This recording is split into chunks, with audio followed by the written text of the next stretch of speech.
All right, guys, today is leg day.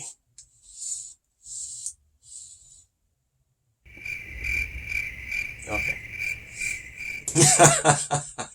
What we're going to do today is we're going to take some servos and we're also going to use a servo tester, and I'm going to show you guys how to test your servos. So today's trek into DIY tech is how to use a servo tester to check your servos.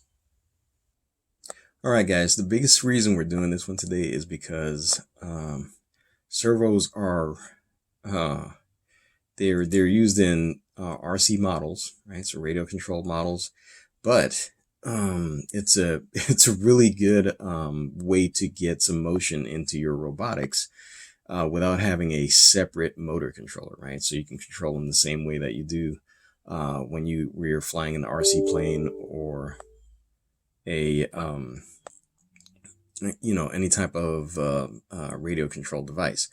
But in this case, what tends to happen, and what I saw a lot in the makerspace when I was running the makerspace, was that people into robotics and other hobbies weren't as familiar with how the RC servos worked. And even one of the big things is, how do you test the RC servo? Because now you have if you're plugging it into, say, an RC receiver, the RC receiver is working, it's not working. If you're plugging it into a robot, or you're using it in an automated situation where you have a microcontroller, is your microcontroller not working, or, is it the servo? So what we're going to do today is we're going to go through, how to test your RC servo with a one of these very inexpensive servo testers, and we're also going to put in an Arduino board and see how that testing using that works out. Because if you're doing robotics, you're probably familiar with the Arduino. We're not going to do Raspberry Pi because the IO pins on that are very particular sometimes, and so depending on which version of the Raspberry Pi you're using, there'll be other things involved. So we're just going to use an Arduino microcontroller, and then like I said, we'll start with this guy and show you how this guy works. Very simple, very inexpensive. Here we go. So there are several different types of servo out there, but today we're going to look at the analog servo. They also have digital servos out there, but we are just going to cover analog servos because that's probably what you're going to come across more often than not. Here we have an oscilloscope. We're not going to cover the oscilloscope in detail today, or the multimeter. We'll leave that for another video. We're just going to cover the servo and the servo tester. Okay, what you see in this upper corner here is a chart showing how exactly the servo knows where it's supposed to be. So we have a signal going to the servo, and you can see that at 1 microsecond, it's gonna go to 0 degrees. At 1.5 microseconds, it's gonna go to 90 degrees, and at 2 microseconds, it's gonna go all the way out to 180. Right, so most of these servos have a 180 degree throw on them, so which is half a turn basically. And then you have 20 microseconds worth of signal. So at the end of that 20 microseconds, the servo is going to look for another update to its position. So, which means that it'll check again to see how long the width of that pulse is. And so when you see pulse width modulation or PWM signal, that's what it means. The width of that initial part of the pulse, and I'll show you here on the oscilloscope what the signal looks like. the initial part of the pulse is what tells it, what position to go to. So you have, 1 to 2 microseconds to figure out the position. So here we're going to go on the oscilloscope here, and I'll give you a little bit of a close-up so you can see what's going on. But what we're going to take a look at is the signal first, and let's take this, turn off the second trace so that you can see just the blue line. The blue line is going to be the signal coming from our Arduino, and so we'll hook up our Arduino signal. And one important thing that's always forgotten with this whole setup is the ground. So we have a common ground here. This ground is going to this guy. This ground is going to the benchtop power supply that you can hear in the background running, and it's also going to our Arduino, which is going to be initially supplying a pulse. This one doesn't supply a full pulse, and you'll see in a second. It doesn't go all the way to the ends, which is probably good for testing, since you don't want to crash the servo on either end. But you'll see what it does in a second. So here we go. We're gonna hook up the signal, and now you can see it here. And what I'm gonna do is I'm gonna adjust that so that's it. The full functional part of the signal is inside of our view.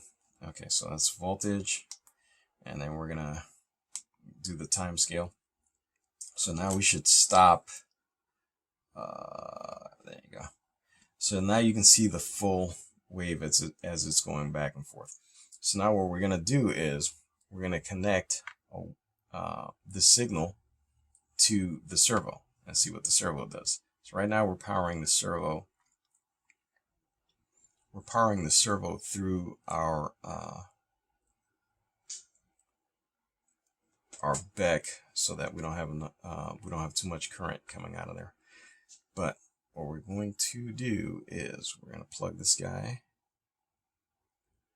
We're going to plug the signal into the servo. So you're going to see the 180-degree throw. So that's coming straight out of our Arduino. Now what I'm going to do is I'm going to connect to the output of the signal using the oscilloscope, and you'll be able to correlate the movement with the signal that we're getting out of it. If I can get it on there. Okay, there you go. So now you can see the position of the servo as it's moving back and forth actually correlates with the length of the high part of that PWM signal. All right, so cool. Now what we're going to do is we're going to move from the Arduino microcontroller, which is doing a full sweep, and I'll put a link to the sketch for that for those of you who use Arduino in the description for you. Now we're going to move over to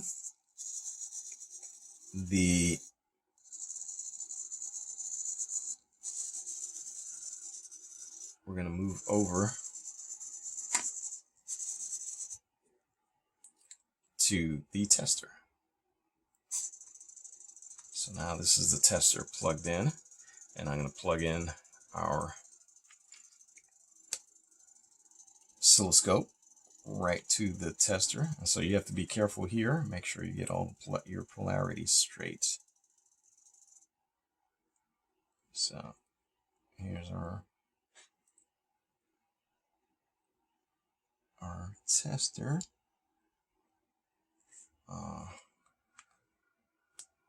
Be able to see the signal on the tester. I'm going to put it in. So the cool thing about the tester is it has several modes, right? So first mode is you tell it what position to go to, and you can see it doesn't go all the way across. It has its limits there that it goes to.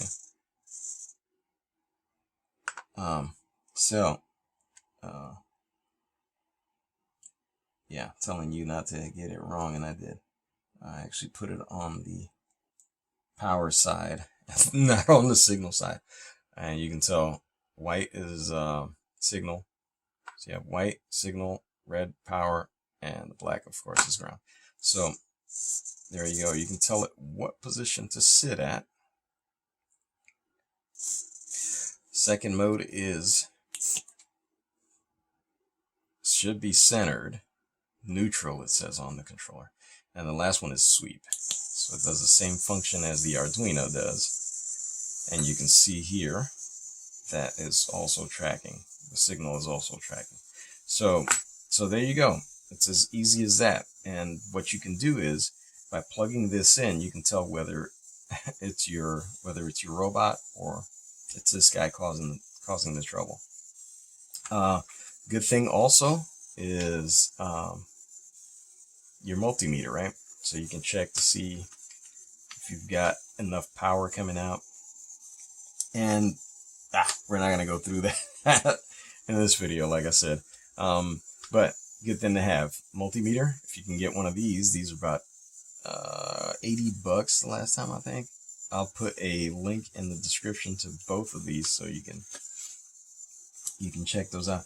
But anyway, there is one last thing that I want to show you, and I'll show you here with this.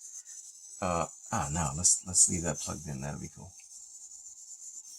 So we'll leave that guy plugged in, and then we'll plug in. We actually have on the tester, there's three slots. And this is a cool one. This is a modified servo. You're not going to find these online. I actually had to modify this one myself. It's a continuous rotation servo. So you're going to find some that are this size. That's the smallest size I've found. This one, we're going to start offering this guy on the website. This is a 3.7 gram servo, or continuous rotation servo. This is a one of the 9 gram servos right here, and so we'll start offering these on the website. I'll put a link in the description for you as well for that one, and you're gonna see now what this guy does. And it just I love these guys because you can, again, without the use of a motor controller board, you can get some really cool motion. You can see it just turns around there. Let's put it back into position mode, and then if you turn your controller all the way to one side, you see it changes the speed, and then when you go over the middle or the midpoint on there, it changes direction. So you can control speed and direction with one signal wire. Some motor controllers, you need 2 wires, one for direction and one for speed. So you pull direction high or low for direction, for the direction you want to go, and then you apply a PWM signal to tell it how fast you want to go.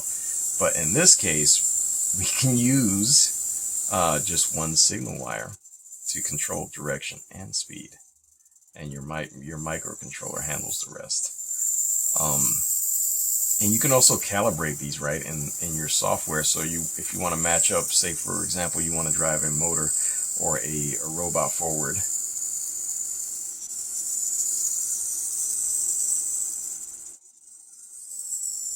or backwards, and you have 2 of these, one for each side, to make it like steer like a tank, you can actually go in the software and calibrate the center point so that this doesn't move.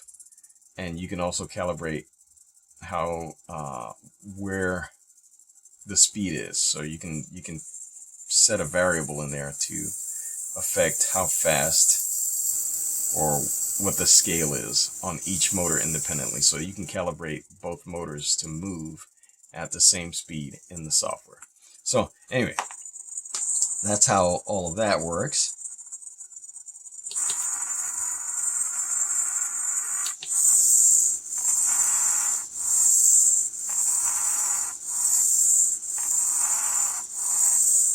There you go.